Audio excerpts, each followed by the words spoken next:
6-foot amphibians ruled coal swamps, shaping prehistoric ecosystems. 6-foot amphibians roamed freely, shaping the ecosystem. By the end, you'll know why these amphibians were the kings of their time. The first clue comes from the bones. These bones are massive, up to a meter long, and they belong to a creature called a rheops.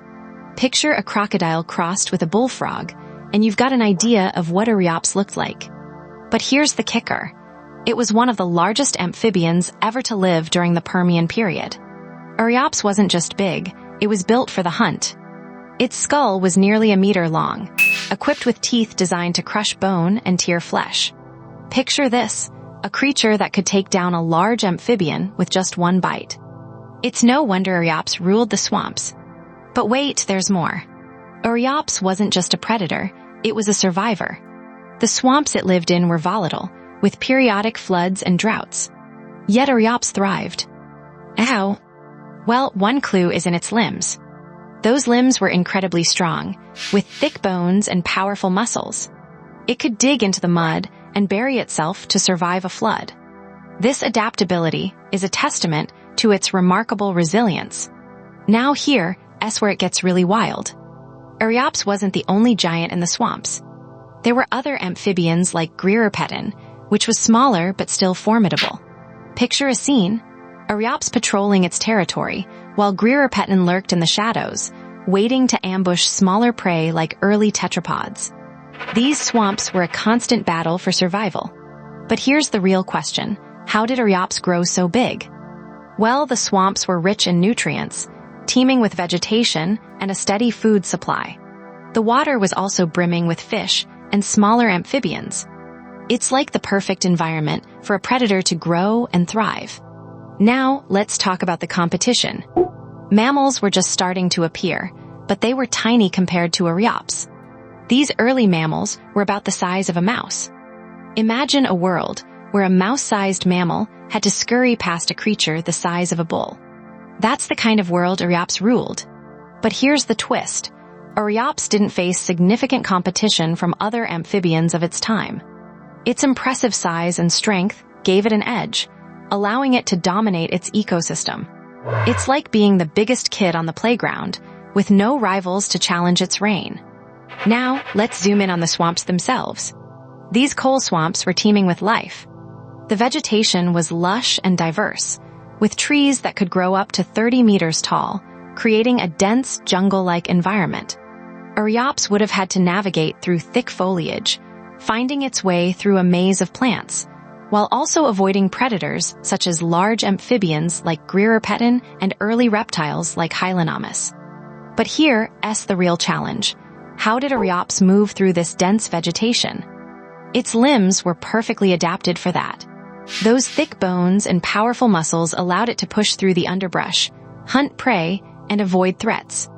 It's like a force of nature moving through the forest.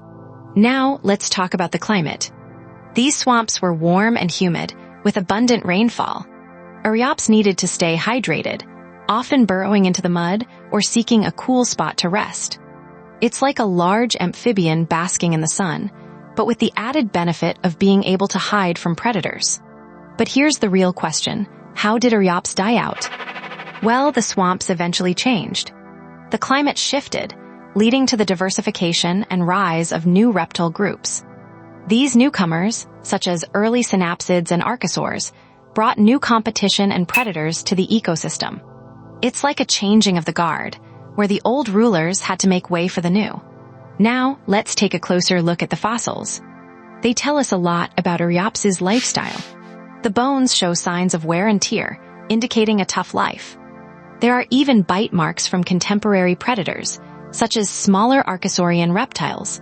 It's like a crime scene, with evidence of the struggles a rheops faced. But here's the real mystery. How did a rheops's reign end?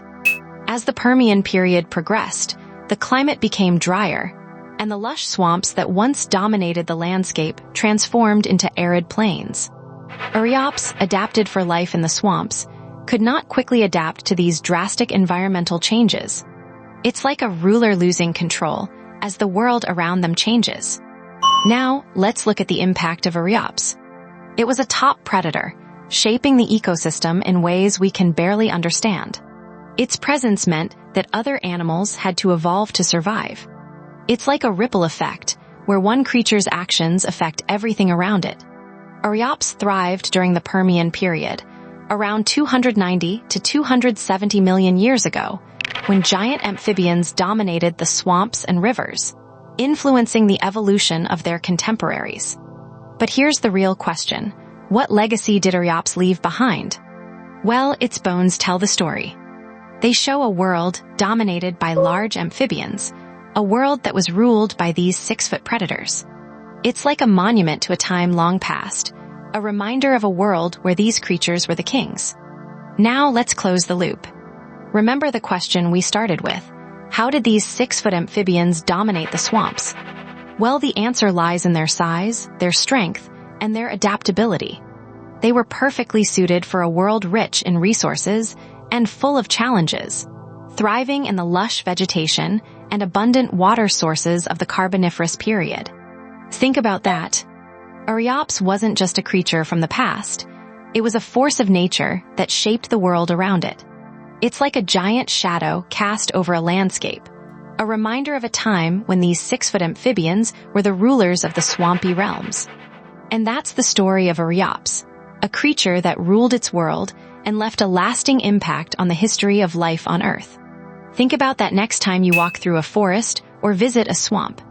You're walking in the footsteps of a giant.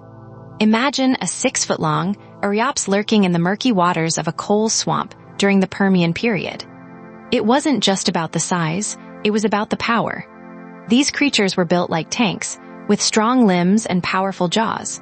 They were apex predators, capable of taking down anything that dared to cross their path in their primeval realm. Their adaptability was another key factor. Archaeops thrived in environments where other animals struggled to survive, thanks to a perfect blend of traits that allowed them to navigate the dense vegetation, murky waters, and harsh seasonal changes. Their rough, scaly skin provided protection from scratches and bites, and their paddle-like feet made them excellent swimmers, easily maneuvering through the swampy terrain. But here's the kicker, Archaeops wasn't alone. The swamps were teeming with other giant amphibians, each vying for dominance. There were smaller species like microphalies and larger ones like Prionosuchus, all coexisting in this lush, vibrant ecosystem. The swamps were a bustling realm, and Archaeops was a formidable presence among its inhabitants. These creatures ruled their domain for millions of years, evolving alongside the changing landscapes. As plants thrived and forests grew, so did the animals that fed on them. Archaeops adapted to these shifts, becoming more efficient hunters and opportunistic feeders. They were the architects of their own environment, shaping the swamps into places that favored their survival, and their presence was integral to the ecosystems of the Carboniferous period. But here's a twist, the world was changing. As the climate cooled and the forests gave way to drier habitats, the reign of these giant amphibians began to wane. The ecosystems they dominated started to shift, and new predators emerged. Reptiles like Dimetrodon started to rise, outcompeting the amphibians for resources and space in these early Permian environments. So, how did Archaeops and its kin lose their grip on the swamps? It wasn't just a single factor. It was a combination of environmental changes and the rise of more specialized predators like early archosaurs. These amphibians couldn't adapt fast enough to the new challenges, and the swamps were no longer their sanctuary. The giants began to dwindle as more efficient terrestrial reptiles took over. Think about that. Archaeops and its kin weren't just victims of change. They were architects of their own ecological dominance. Their reign in the coal swamps was a testament to the power of evolution, but also to the resilience and adaptability of the natural world. The swamps may have been their domain, but they weren't invincible. Just like the shifting sands of time, the dominance of these giants was fleeting, eventually giving way to a new era of dominant species. So, next time you step into a swamp or a forest, remember the legacy of Archaeops. These 6-foot amphibians were more than just ancient creatures. They were the rulers of a world that was both their making and their undoing. Think about that. and you'll start to see the past in a whole new light. Imagine walking through a prehistoric swamp, stepping over logs and dodging lily pads. The air is thick with the scent of decaying plants and the buzzing of insects. It's easy to picture Archaeops and its kin patrolling this domain, their massive bodies towering over everything else, as they thrived in the lush, dense coal swamps of the Permian period. But here's the kicker. Despite their dominance, Archaeops wasn't invincible.